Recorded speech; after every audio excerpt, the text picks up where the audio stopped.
Mimi naitwa Kendi Kalisa, King of the Voice Magic Attraction. Karibu tena kupitia Manara TV. Bana, si kazi yetu ndani ya mwezi mtukufu wa Ramadhani ni kukusogezea exclusive tofauti. Yaani wakati swaumu ni kali, jua ni kali, kiu yako ni kali, tunakusogezea comedians wanakuchekesha. So by the way, front of the camera ya Manara TV tuko na Mr. Black. Tena kupigia naye story vitu vingi sana. Kijana ukimwangalia kama ni chizi, ila kuna upande fulani hivi mimi nimezipata za ndani, jamaa amejipata sana. Nakwaje? Nakwaje Kendi? Wakati nazungumzia umejipata sana kwa mchonganishi. Watu wanafiki. Watu wanafiki hivi. Ndio unajijuaga Kendi. Mchonganishi sana. Mtu wa mchimbaji. Nakwaje lakini? Noma kabisa. Bana, mbona kwanza unaishi mbali mwanangu? Tumetumia takriban lisali 1.5 kupapata kwako. Kwa nini unaishi mbali? Huku ni kwa sababu ya asila kutafuta usafiri. Lazima mtu apate usafiri wake binafsi. Sasa kiwemo unaishi tu Tabata eti ninapoenda kufanya deal ni hapa na pale. Ndio sipati asila. Huko nimekuja kujipa asila mwenyewe. Ni mbwembwe tuna show. Changamoto za usafiri unaenda vipi?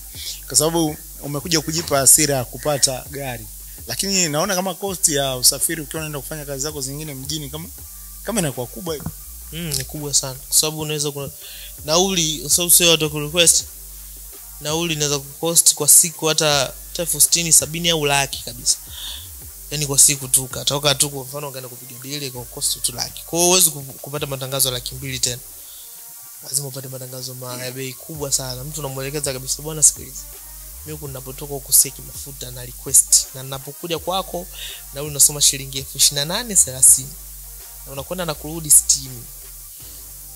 Kwa hapo unabidi sasa uangalie hapo, nikwambia hela yangu mimi ninafanya matangazo ni 1 2 3 na maanisha. Nikinima matangazo na force account yangu mimi kuwe watu waelewe kwamba na deserve vipi matangazo. Hivi comedy imebadilisha vipi maisha yako Black? One of the best comedian ambaye this time around nafanya vizuri sana. Kila mtu anafahamu hilo. Lakini for another side, comedy imekubadilisha vipi life yako kwamba unaishi sasa hivi? Imebadilisha kwa upande mkubwa sana, lakini nasema alhamdulillah kwamba atuishi tena kwa manati. Tuishi ile kutegemea kitu kimoja. Kwa mfano atuishi kutegemea 10,000 ndio ule wiki nzima. Sasa hivi tunaishi, yani tunaelewa kabisa yani kwamba hapo tuna mpango fulani na fulani. Yes. Kuna kipindi ishaye kukuta situation ya kuitegemea shilingi 10,000. Kwa hivyo hiyo kipindi yani 10,000 kabisa, na inakuepo tu kwa sababu labda unafanya kile unachokipenda upate shilingi 10,000 soko ili upendeze au ule au ufanye nini, ili bloody tu usurvive. Unajua mwisho siku tulikuwa tunatafuta hela ili tupate pumzi tu. Tuendelee mapambano. Okay. Bana, kwanza nikupongeze. Tuseme umehandle pressure ile kuwepo kwenye mambo ya tuzo za inaitwa Tanzania Comedy Awards, au sio? Pale alizungumzwa vitu vingi sana. Kuna baadhi ya comedians walikata tamaa baada ya kukosekana kwenye categories tofauti kwenye vile nyang'anyiro walivyokuwa wanapigania. Mr. Black sikuona maneno kutoka kwake, sikuona akilalamika. Ni kitu ambacho ulikuwa ushajiandaa kwamba if nikiwekwa kwenye categories sawa, nisipowekwa pia it's okay. Mimi kwanza nilitegemea mashabiki zangu ndio wangekuwa nashambulia sana kwamba Black kwa nini hawepo? Kwa nini hajakuwepo? Lakini mbona mashabiki hawapo? Timsi ni kwamba mimi sifanyi vizuri. Sasa kitu cha kwanza nilichokipokea ni kwamba mimi sio mkali kwenye comedy. Yaani kuna watu wakali ambao mashabiki wangu wenyewe pia wanaelewa. Kwa kitu ambacho kimenipa hasira, ni vizuri kuleta zile tuzo kwa sababu mtu unajua position yako ni ipi. Kwa mimi position yangu ni mchekeshaji tu wa kawaida. Kwa ninachotakiwa kufanya nifikie level za kuwa comedian ambaye hata kama kuna jambo likitokea mimi sipo, mashabiki waumie na waendelee kulalamika. Na mambo mpaka watu walalamiki, yani watu wapo kimya tu ile kinyamwezi. Unaona wewe sio mkali. Yes, ndio maana mimi sikulalamika wala siwezi kulalamika. Lakini hizo tuzo by the way mashabiki hawakuwa wakipanga zile categories. Zilikuwa zinapangwa na uongozi wenu wa comments. Kama kinakoo hivi wanahusika kwa namna fulani. Mean that tunaona kinakoo hakuona wewe ni mkali na wasimamizi walikuwa kwenye ile kamati. Then ngoma ndo hapo sasa. Yaani mpaka uongozi wenyewe kinakoo mzungu kama ndo wanatengeneza ama kama ndo kama sasa ndo wamemcheki Black. Wakona Black jamani sio mkali kuliko Nanga, Black sio mkali kuliko Shafii, Black sio mkali kuliko tuseme Ndaro, Black sio mkali kuliko wale wote walio pale. Mimi sawa napokea hilo swala alhamdulillah. Na si deserve na naweza nikakiri kwamba ni kweli kwa sababu walichokiona wao na mashabiki pia wamekiona. Ndio maana hata waliopokea tuzo asilimia nyingi sana wengine wamefly. Waliokuwa wanapingwa ni labda tuzo ya kike. Sasa mimi tuzo ya kike na nini babangu? Na ni kweli mimi si deserve kuliko wale walioingia. Una kile kabisa huku. Wewe unajiona huku stahili kuwepo hata kwenye nafasi moja. Mimi sasa kwa upande wangu tuzo zinavyokaribia kutangazwa nilijiona pale lazima niwepo kwa kipengele chochote. Yes, kwa sababu kazi niliyofanya kuforce kwangu kushirikiana na watu na nini nilikuwa na yani walau kwa sababu pako namuona Tex Dula unaona kabisa hata Black pia awepo jamani pale kwa design yote kwa sababu ukiangalia category ambazo wamewekwa watu baadhi sifa zote mimi siwezi kukosa hata moja kiuhalisia. Kwa kama sijakuwepo it means ni kwamba mimi labda nilivyokuwa nimeichukulia kwamba kumbe ninavyodhania sivyo. Hivyo tu ndio nilivyopokea. Basi. Na kwa washiriki wote ambao walifanikiwa kupokea tuzo usiku ule. Ilikuwa tarehe ngapi? 16. Kitu kama hicho. Unafikiri kila mtu alideserve ile nafasi? Kuna watu wamedeserve kabisa na mimi pia nilishiriki kuangalia wagawaji wa tuzo kwa sababu tulialikwa. Na niliona hata meza yetu pale pia tulikuwa na furahi sana watu waliokuwa wanapokea tuzo. Kuna baadhi ya watu wamepokea walikuwa na deserve kabisa. Tumeona lakini kuna vipengele vingine tulikuwa tunaona hiki kipengele angepewa mtu fulani. Hiyo inakuaga tu katika masuala ya tuzo kama inaanza. Tuzo zikiwa zinaanza zinakuwa na kongolo huo au wengine waga wanafanyaga makusudi tuzo ziongelewe na nini. Lakini pia mimi ninachoshukuru pia zaidi ni kwamba kama inakuwepo ni wote wapate imewasaidia ma comedians wale ambao walikuwa wana kipato wamepata kipato. Jana nafikiri juzi jana sio Jumapili. Jumamosi nilifanikiwa kuwa na Ndaro. Nilifanikiwa kuwa na Leonada nikawa na Tex Dula. Kuna misha fulani hivi tulikuwa tunafanya. Lakini baadaye tulikuwa tumepata nafasi ya kupiga round story. Sasa katikati ya story tena waandishi kama kawaida yao wakawa wamechomekea swali kwamba Leonardo wewe umepata tuzo ya wachekeshaji bora kuliko wachekeshaji wote. TX alipinga kabisa kwenye interview very serious. Sema huyu amefanikiwa kupata tuzo ya overall lakini sio mchekeshaji bora kuliko wote. Alisema TX mbele ya Leonardo. Do you think TX alikuwa sahihi? Leonardo sio mchekeshaji bora kuliko wote. Inawezekana kawa bora lakini asiwe kuliko wote. Mimi ni kwa point zangu tuzo hazikuwa mimi sijui zilikuwa zinalenga nini. Of course lakini katika mchekeshaji mzuri sana ambaye pia atachagua watu wengi Leonardo pia anaweza akawa ni mmoja wapo kwa sababu amejua ku maintain stand up, amejua ku maintain pia mitandao yake ya kijamii. Lakini kwa anachokisema Tex Dula kwamba sio mimi naweza pia kuafiki pia kwamba ni sawa kwa sababu waliojua wale wote wawili wanakinzana katika upande huo. Kwa naweza nikasema pia sawa yuko sahihi. Yani maoni yako wewe binafsi? Kwa maoni yangu mimi binafsi sasa hapo katika ile swala pale nilikuwa naangalia pale Leonardo alikuwa ana deserve. Unaelewa mimi? Why? Kwa sababu yote ya ku deserve. Yani ingeangalia kwamba anapewa mtu kwa sababu ni mkubwa, tungesema basi apewe, lakini kwa sababu ya userious pia wa kazi, kiukweli Leonardo anafanya kitu kizuri sana. Pia na watu mashabiki wengi sana wamefurahi pia hata kupata.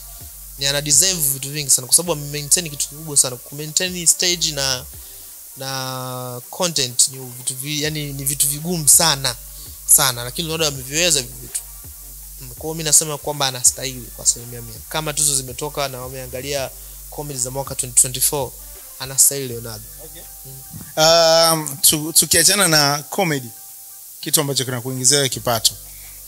We know that Mr. Black ni ambassador wa Aslay Mihogo. Kwa sawa? Ndio kweli. Ambassador. Tuambie huo mchongo uliupataje? Aslay Mihogo mchongo wake nakumbukaje ilikuwa a long time. Ni mwanzo kabisa. Aslay Mihogo alikuwa ni mshikaji tu. Alinicheki. Kwanza ilikuwa ishaanza kujulikana mtaa pale. Aslay Mihogo kibanda chake kwa sababu ni Aslay, watu wakajua tu ni kibanda cha Aslay. Kipindi hicho sasa. Umeona? Sasa kipindi kile mimi nikachekiwa, akanicheki akaniDM akaniambia nahitaji tufanye tangazo. Nikaona Aslay nini huyo? Nikaenda nakutana tu na mshikaji tu Mnyamwezi tu. Pale nikutana kibanda chake pale kilikuwa kidogo ambapo ndo CEO mwenyewe. Kibanda chake tu ni kidogo tu cha Mnyamwezi. Sasa nikasema hapa bila kweli. Baadaye akaniambia tu, mwanangu sikiliza, na shilingi 40 nataka nifanye tangazo. Of course kipindi kile nilikuwa nauguza mzee wangu kabla hajafariki, kwa nilikuwa na shida sana ya fedha yoyote nikamata, lakini kwa shilingi 40 nilikuwa ni uongo. Nikamwambia Aslay, unanikosea, fanya kitu kimoja, ongeza hela kwa sababu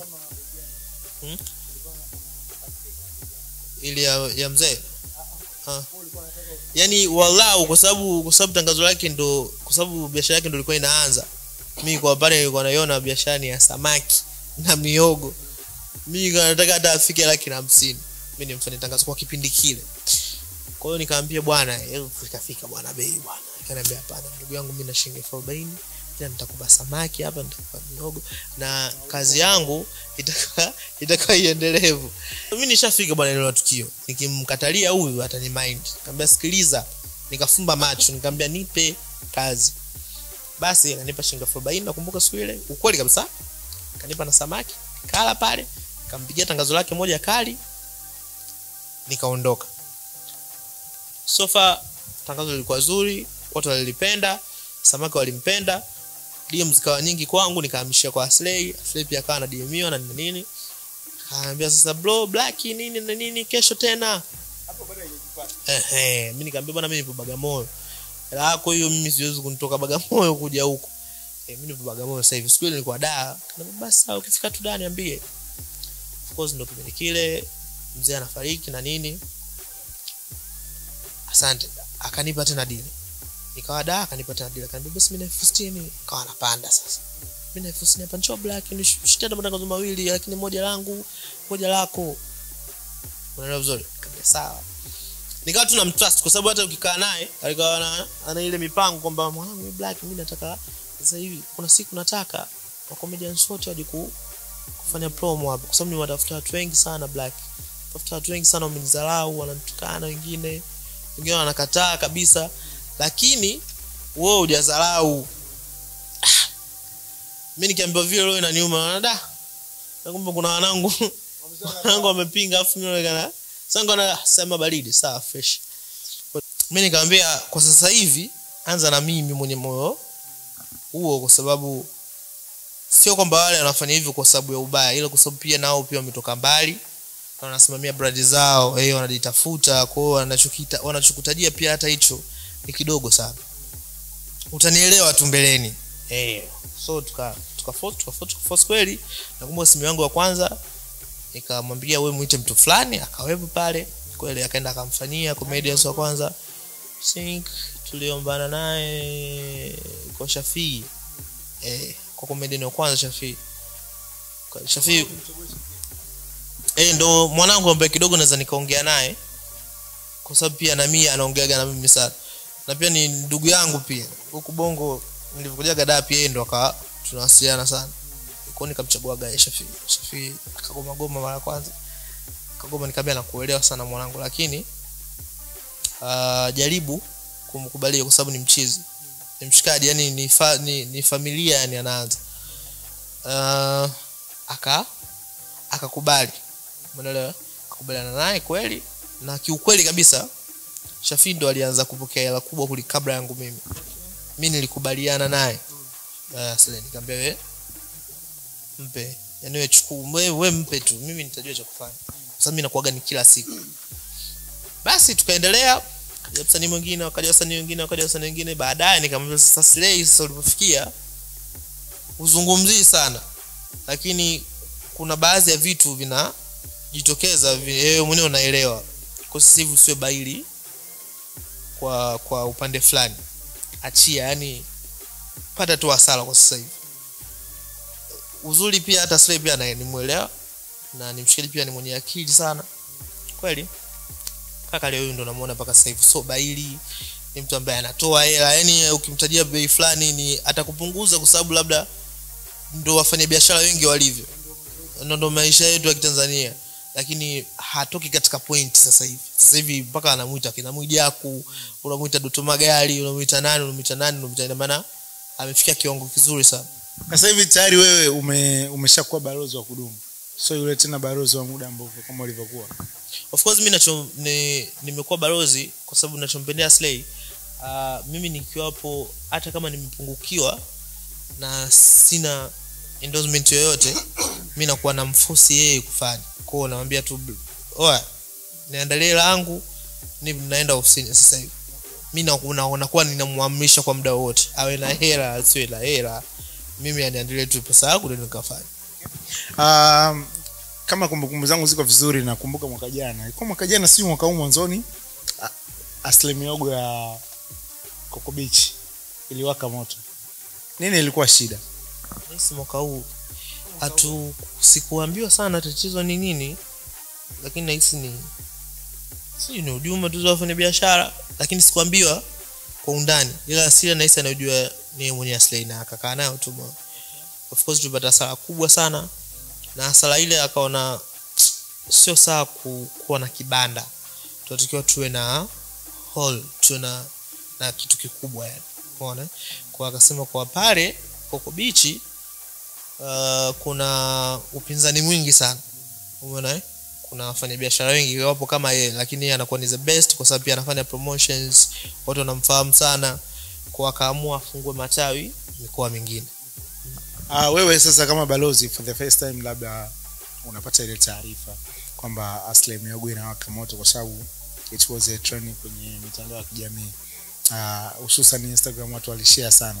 Kwa mara ya kwanza ulivyoona Aslay Mihogo inaungua, wewe kama balozi ulishtuka kwa kiasi gani? Kwanza nilipata nilio hiyo depression. Kitu kama hicho, nilipata depression. Kwa sababu gani? Ndo naweza kusema itakuwaje? Yes, hapa kushaungua kule, kwa sababu iliyobakia tena hapo, nikasema hapo iliyobakia hapa ni ya mkoani, na mkoani kwenda ni process ndefu, kwa sababu unatakiwa uache kazi, uache nini na nini. Sasa hii kwenda itakuwa sio kwenda pale, ni sehemu yangu kupata uchumi, na ni sehemu ambayo kama unavyojua mimi yani unajua ile kwamba atake astake, mimi nikiomba lazima aniingizie mpunga nikamfanyia tangazo. Sasa nilisema kama ndo pale kumeshaungua, ina maana sababu ndo hasara yangu ite. Kwa kweli nilishtuka sana, kwa depression kubwa sana yao. Umeshalikava sehemu ambayo ilipata damage? Of course bado kunaendelea. Aslay Coco Beach kupo sawa sasa hivi, kupo vizuri na kumeboreshwa zaidi. Kwa hata watu watakuwa ingia ofisini ndani, kutakuwa watu pata jua, wala hata mvua ikinyesha watu hatojua, yani kumeboreshwa zaidi tofauti na mara ya kwanza. Kwa hiyo nahisi kupo vizuri sana. Tarehe 5 mwezi huu. Ni mwezi huu, mwezi wa 4. Mwezi wa 4. Tuanze. Mr. Black, kuna taarifa ambazo mimi nimesikia kwamba tarehe 5 mwezi wa 4 mtakuwa na uzinduzi wa sehemu nyingine ya kibiashara Dodoma. Hii taarifa imekaa sahihi? Ya umesikia wapi? Iko sawa. Ni tarehe 5 kwa sababu tumelenga kunaweza pia hapo kuidika itakuwa ishapita Ramadhani. Kwa tarehe 5 ndio itakuwa tarehe sahihi ya sisi kuzindua pale Dodoma. Tulikuwa na eneo la kwanza. Of course pale kuna changamoto ilitokea, ipo nje ya uwezo wetu na uongozi mzima wa Aslay. Tumepanga sehemu nyingine, tumejenga sehemu nyingine, yani kuna eneo lingine. Pale mlikaa kama kwa miezi mingapi? Sisi pale hatujakaa sana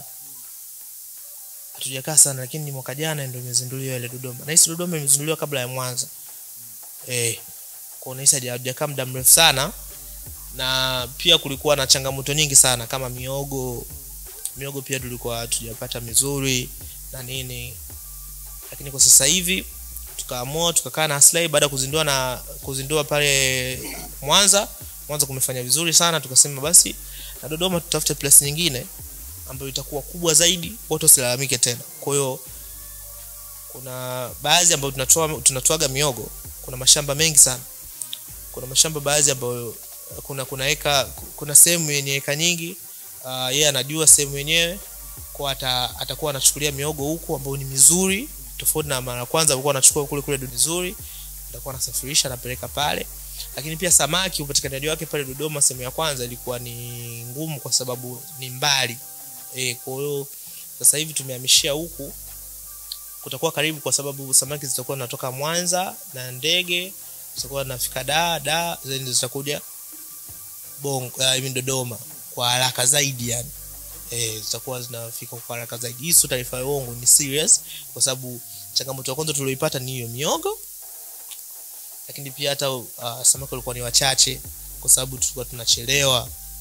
Maneno vizuri yani tunafika Dodoma yani samaki zinachelewa kwa sababu changamoto zilikuwa zinaitwa na gari. Lakini sasa hivi tuko naleta ndege. Aslay miogo watu walikuwa wana mentality tofauti. Kuna baadhi ya watu walikuwa wanajua Aslay miogo ni huyu msanii. Ni iko hivyo sana? Hapana. Ni Aslay ni jina tu. Kwa mshikaji anatumia jina. So brandi. Yaani kwamba mtu atokea anajiita Black, mimi niseme brandi. Watu wengi watakuwa wanakujua wewe sasa. Kuna mablack wengi sana. Unajua mimi mwenyewe naanza sanaa. Kuna mshikaji anaitwa Black, Mr. Black. Tenzedo. Fresh. Tuambie kuhusu Aslay. Ni brand ambayo tumeifahamu kwa muda mrefu kidogo, lakini pia ni kwa muda mfupi na ina trust kwa watu wengi. Kitu gani hasa labda pengine ambacho wewe kama balozi mlikifanya au mlishauriana nini kutengeneza brand ambayo iko hivi sasa? Kwenye brand sasa hapo hilo swali bwana kalipambania mwenyewe. Yani hilo ni la kwake mwenyewe. Mimi sio mshauri sana, ila ni mchizi tu ambaye ni napigiwa sana simu kwenye masuala ambayo yeye akikwama. Kwa Black kuna 1 2 3 tunafanyaje hapa? Black mbona kama promo zimepoa hapa, tunafanyaje? Msanii gani yuko kwenye hit? Msanii gani ambaye nikimchukua anaweza akafanya poa? Nani tumpe huyu? Zile ndio inavyokuwa. Hapo mimi ndo nakuaga nachukua nafasi hiyo basi. Lakini sio mshauri sana. Yeah. Kitu kingine labda pengine ambacho mmekiwekeza kwenye brand yenu ya Aslay miogo kiko tofauti na sehemu nyingine, nikiwa na maana competition. Wage mnafanyaje? Yeye huwa anahakikisha hawi kama mara ya kwanza. Kwa sababu kama Dodoma inazinduliwa hiyo tarehe 5, is the best. Na hiyo ndio itakuwa makao makuu. Ni hall kubwa. Yani siwezi kuacha. Kuna uzinduzi tarehe 5. Kuna uzinduzi tarehe 5 na itakuwa ni the best. Sehemu kubwa kuliko sehemu zote zile. Nafungua branches nyingine tofauti na Dar, Mwanza. Yes. Ndio tofauti na ile Dodoma ile ambayo tulipofungua pale mara ya kwanza. Kwa sababu zile changamoto tumezipitia kuhusu miogo, samaki kuchelewa na nini. So tumefungua sehemu nyingine ambayo kutakuwa na kila kitu, kutakuwa na vinywaji vingi, kutakuwa na samaki wengi, kutakuwa na kila kitu humo ndani. Ni bonge la hall, yani ni sehemu nzuri kubwa ambayo nahisi picha zake zitaanza kusambaa next week. Yeah.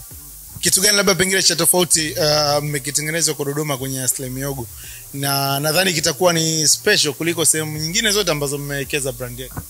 Si kwa ubaya, ila nahisi Dodoma kumependelewa sana hudumu. Hudumu wapya wengi sana wamechujwa na nini, kutokuwa na hudumu wengi sana. Na pia kutokuwa na hudumu ambao of course wanajua biashara. Wamechomolewa Dar es Salaam, wamechomolewa Mwanza, lakini pia kuna hudumu pia ambao tumewasaini wapya kutoka huko Dar ambao wanajua kweli hapa tunaenda kutafuta maisha Dodoma. Na kuna wa Dodoma pia baadhi, kuna watu yani kuna wahudumu wengi mno. Siku ndo tunachoahidi. Sawa. Swali langu la mwisho kabisa. Hii biashara kati inaanza na wewe tunaanza kuona unafanya promotion.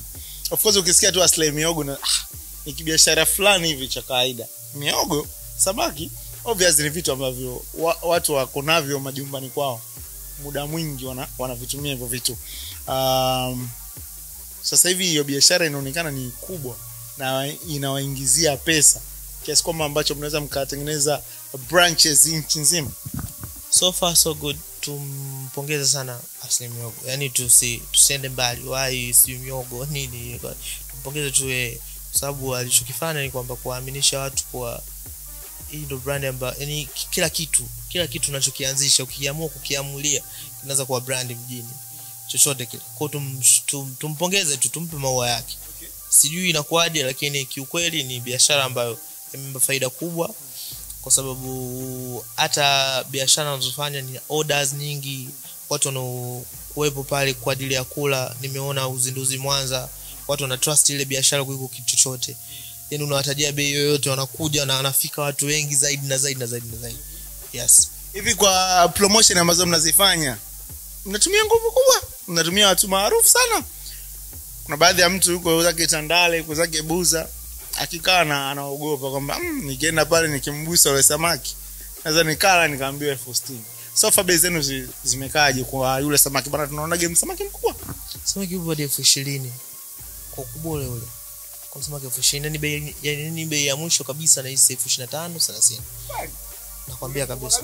Yaani kabisa ambao hapo mbona kama kuna watu wanasema kwamba kwenye picha yule samaki anaonekana mkubwa, live anaonekana sio mkubwa. Mimi si kuja. Waje huko beach pale. Wengi sana wanakuja pale. Kuna mwingine wagakaga huko anasema mimi samaki yule nammaliza. Akifika pale ndo anatubu. Wengi sana wananiambiaga mbona waga hamlagi mkiwa mnashuti. So far tuna hata kumwandaa waga anachukua muda sana, kwa sababu anatakiwa aandaliwe vizuri. Wote kabisa anapewa mtu mmoja. Kabisa. Kwa bei hiyo 25, 20. Sasa Mihogo si Mihogo mmoja buku, tena Mihogo mmoja ni mkubwa. Na wateja wengi sana waga wanakulaga Mihogo kwa kugusa tu. Waga na shibaga samaki. Mihogo mmoja buku. Sasa Mihogo ukinunua Mihogo 3, Mungu wangu ni mbaya. Wewe tajiri wewe. Wewe panesi una kile 50 hiyo sile Mihogo. Wewe tajiri. Freemason ni kwa kuangalia kwa mbali. Ushikani katoka kafara au? Akia huko lokavia. Kule 50 tajiri bado. Okay, leo la mwisho kwa mashabiki zako Mr Black, lakini pia kwa branches yenu ambayo nenda kuifungua, tunawaambiaje watu wa Dodoma kuelekea tarehe hiyo 5 mwezi wa 4? Ni sehemu kubwa sana, ni sehemu ya tofauti. Watu wafike, watu waje kuona. Kiukweli haitakuja kutokea sehemu kama hiyo, kwa sababu kama ikitokea basi ndio itakuwa sehemu ya mwisho. Yaani ni sehemu kubwa sana Dodoma. So yaani nisongee tu uongo wala unafiki. Ni sehemu yenye ukumbi mkubwa. Watu wataenjoy kiufupi. Wasanii watakuwepo wengi sana, tutafika pale kwa ajili ya performance, kwa ajili ya kuwaona wasanii. Wataenda pale, watafanya kila kitu. Kiukweli yani tumewapendelea Dodoma. Niseme tu ule ukweli. Mimi nimemwambia kiukweli umewapendelea sana watu wa Dodoma kuliko Mwanza. Yeah. Kwa mashabiki waendelee kusupport, kwa sababu mimi hapa mnavyoniona nahitaji sana comment zenu kwa mimi kama mimi. Mbaya nzuri nizipokee. Ikitokea swala lazima kama hatuzo mkosoe bwana Black ufai hapo. Kwa sababu juzi niliona comment moja ilikuwa inasema subiria tuzo za Aslay Mihogo. Mimi nimeifokea kama zile nazipenda zile. Sasa zitokee mwanzo. Mimi nijue na focus na kipi, napambana kipi. Yeah. Sawa, bana mimi naitwa Kalisa, King of the Voice Magic Attraction, behind the camera Mr. Smith the graphics. Tulikuwa nyumbani kwa Mr. Black, one of the best comedian ambao this time around yuko kwenye comedians miongoni wanaofanya poa sana kwenye game ya ucheshi Tanzania. Mimi sidhani kama kuna kitu chochote nimemaliza, na so kama wewe unacho tuandikie hapo kupitia Manara TV chochote. By the way, Black amekwambia anapenda comment zenu. Kwa pia natamani kuona comment nyingi kuanzia Instagram hadi YouTube.